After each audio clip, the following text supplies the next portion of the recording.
कैसे गया? तेरे जैसा ड्राइवर हो और फिर कौम का जहनी एक्सीडेंट हो जाए और फिर बंदे या तो माइक छोड़ दे और या फिर ये धोखा देना छोड़ दे। बस कुल मिलाकर के बात सुने, तवज्जो करें जवानों, नजरों की हिफाजत करो और अपनी जिम्मेदारियां समझो। आज कई सारे शहरों की ये खबरें कि हमारी मुस्लिम बेटियां गैर मुस्लिमों के साथ निकाह कर रही हैं। ये है कि नहीं? खबरें बताइए, गलत तो नहीं कह रहा हूं मैं, बात सच्ची की है ना? हमारी मुस्लिम बहनें गैर मुस्लिमों से शादियां कर रही हैं और अगर उनके बाप को पहले खबरदार किया जाता है तो माँ बाप क्या कहते हैं? तुम मेरी बेटी पे इल्जाम लगा रहे हो। एक बात पूछूं जवानों, तुमने कितनी जिम्मेदारी अपनी निभाई? किसी बहन के भाई, कोई किसी औरत का शौहर है, कोई किसी बच्ची का बाप है, हमने कितनी जिम्मेदारियां निभाई हैं अपनी। सोचे दुनिया एक कुफ्र हंस रहा है आज इस्लाम पर। जो मजहब दूसरों की बेटियों को हिफाजत की गारंटी देता था, आज उसी के मानने वाली बेटियां बरसरे आम इस्लाम को बदनाम कर रही हैं और रुस्वा कर रही हैं। इसका जिम्मेदार बेटियां नहीं बल्कि बाप हैं। सिर्फ बेटियां नहीं, भाई हैं। हमने बेटियों को इंग्लिश मीडियम कॉलेजों में भेजा कि मेरी बेटी एमबीबीएस करेगी। वो एमबीबीएस की डिग्री नहीं लेके आई, अलबत्ता मुंह पे कालिक पोत के आई है। जितने भी ऐसे केसेस आ रखे हैं ये स्कूलों में पढ़ने वाली बच्चियों के रिजल्ट में आ रहे हैं। सर्वे है मेरा, मैंने किसी को निशाना नहीं किया, मैं फर्दन किसी को निशाना नहीं करता, बल्कि मैं इज्माई तौर पे समझाना चाहता हूं। और भाई मत दिलाओ ऐसी डिग्रियां जो ये डिग्री कयामत के दिन मुस्तफा का सामना न करने दे।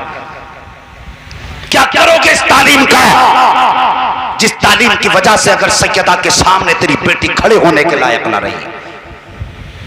अरे लानत है जो ऐसी डिग्री पर जो हमें मुस्तफा के सामने रुस्वा कर दे। और दुनिया से कह दो, हमें कल भी दुनिया बुद्धू कहती थी, जागिल कहती थी, अनपढ़ कहती थी, लेकिन दुनिया जानती थी जिधर से कलमा पढ़ने वाले गुजर जाते थे उधर इस्लाम का परचम बुलंद हो जाता था।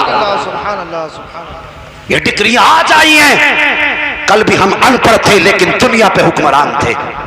आज डिग्रियां हमने पाई हैं लेकिन इज्जतें बेच डाली हैं। और दुनिया में किसका रोना रोए? और जवानों अपनी जिम्मेदारियां समझो। तुम कितने गैरतदार थे बहनों की आबरू बचाने वाले। आज तो बहन का मोबाइल भाई चला रहा है, भाई का मोबाइल बहन चला रही। और भाई होश कर, होश, कुछ होश के नाखून ले और कुछ घर से निकल के दुनिया देख। आज तजर्बा है कि 80% जनरेशन मोबाइलों से तबाह हो रही है। अगर लड़के तबाह हो सकते हैं मोबाइल से, फिर लड़की की औकात क्या? जिसकी अकल भी आती, दिमाग भी आता, ताकत भी आती, जिस्म भी ताकत में मर्द से आधा। और भाई सोच, उसके हाथ में मोबाइल दे दिया, एक बेटी का कदम फिसलता है ना, जानते हो कितनों की गर्दन झुकती है? एक बेटी का कदम फिसले ना तो बाप कभी मुआशरे में सर उठा के नहीं चल सकता, भाई कभी चौराहे पे कोई बात नहीं कह सकता, तुम्हारा अपना कोई साथ नहीं देगा। और जवानों, ये जो कौम को चैलेंज किया गया था इस्लाम को कि हम तुम्हारी बेटियों को अपने घर की बहू बनाएंगे, वो अपने इस दावे में कामयाब होते नजर आ रहे हैं। और हम इसी सोच में सोए हैं, अखिलेश आएंगे तो देख लेंगे, फला आएगा तो देख लेंगे। और इरादे बदल, जिसकी अपनी औकात नहीं वो तेरी औकात क्या बनाएगा? और खुदा की कसम, तुझे अखिलेश के रहम पे नहीं छोड़ा गया, तुझे तो मदीने वाले के करम पे छोड़ा गया। उनके निशाने कदम पे चलो। ये कल की उम्मीद छोड़ो, कल देखा जाएगा। आज एक्टिव हो जाओ, अहद कर लो, जो हमारी बहन बेटी की तरफ देखेगा हमारा अंजाम कुछ भी हो हम उसके जबड़े तोड़ डालें। तुम ही हो कलमा पढ़ने वाले, एक कलमा पढ़ने वाले की तारीख बता दो, बता दो। मैंने कहा था कड़वी बातें हैं, लेकिन बताऊं कलमा पढ़ने वाले की कहानी। जरा बोल तो सुभान अल्लाह। गुलाम को जरा तेरी आवाज भाई यहां तक आनी चाहिए, बोल जरा सुभान अल्लाह। अल्लाह सलामत रखे। काफी लोगों ने हाँ में हाँ मिलाया है, जरा और जोर से सब कहते हैं या रसूल अल्लाह। आओ तुम एक जवान की कहानी बताऊं।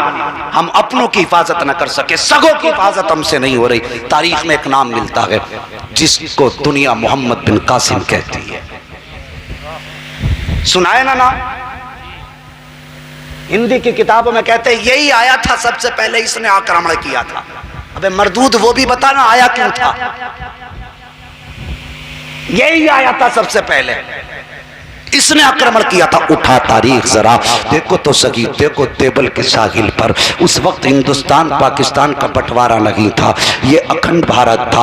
उस वक्त में एक कलमा पढ़ने वाली को यहाँ के राजा ने कैद किया था, और कैद करने के बाद अपने कैद खाने में डाला।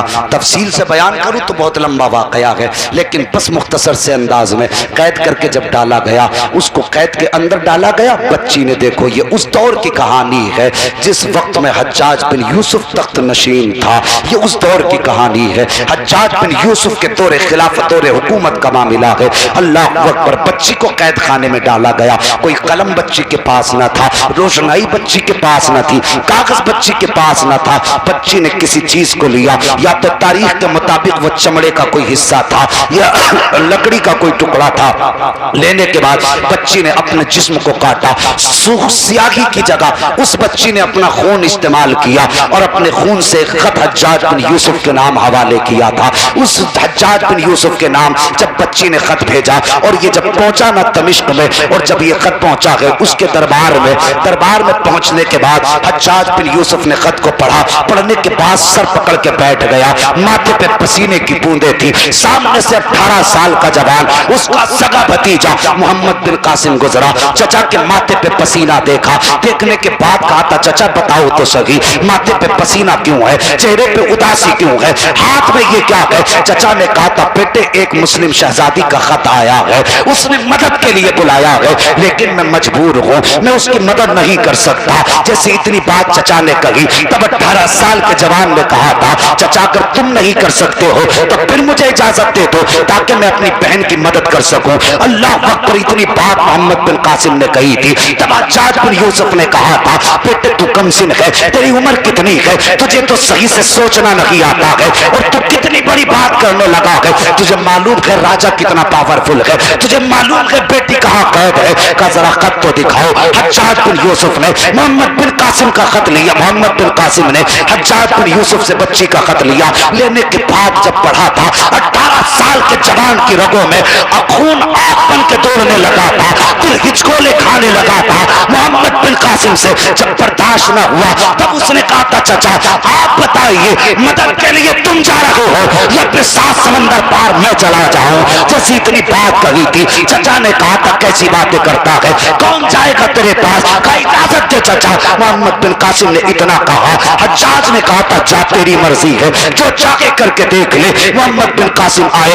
आने के बाद जुमे का दिन था। मस्जिद में आने के बाद कहा था लोगों नमाज के बाद ठहर जाना, कुछ बात करनी है, जरूरी बात है।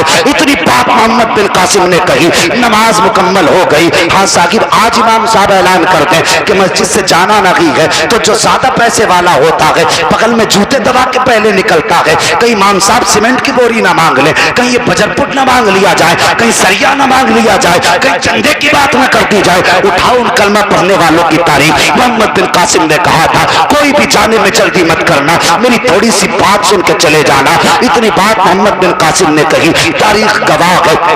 और साकिब बूढ़े तो बूढ़े, एक जवान भी नहीं हिला था। जवान को जवान, कोई बच्चा भी मस्जिद से नहीं निकला था। सबके सब इंतजार कर रहे थे मोहम्मद बिन कासिम को कौन सी बात करनी है। जब इतनी बात सोचते सोचते काफी वक्त निकला, लोग बैठे रहे। आए मोहम्मद बिन कासिम मिंबर पे खड़े हुए और उसी शहजादी का खत निकाला और निकाल के पढ़ना शुरू किया है। जैसे निकाल के खत पढ़ना शुरू किया है, तारीख गवाह है, पूरी मस्जिद में एक भी गैरत वाली आंख ऐसी ना थी जो आंसुओं से तरना थी, कोई चेहरा ऐसा ना था जो आंसुओं से वुजू न कर चुका था। हर आंख बरस रही थी, हर चेहरा तर हो चुका था आंसुओं से। खत मुकम्मल हुआ है। मोहम्मद बिन कासिम ने कहा था, लोगों मैं इस बेटे की आबरू बचाने जा रहा हूं, तुम मुझे बताओ मेरा साथ दोगे कि नहीं, मेरे साथ चलोगे कि नहीं।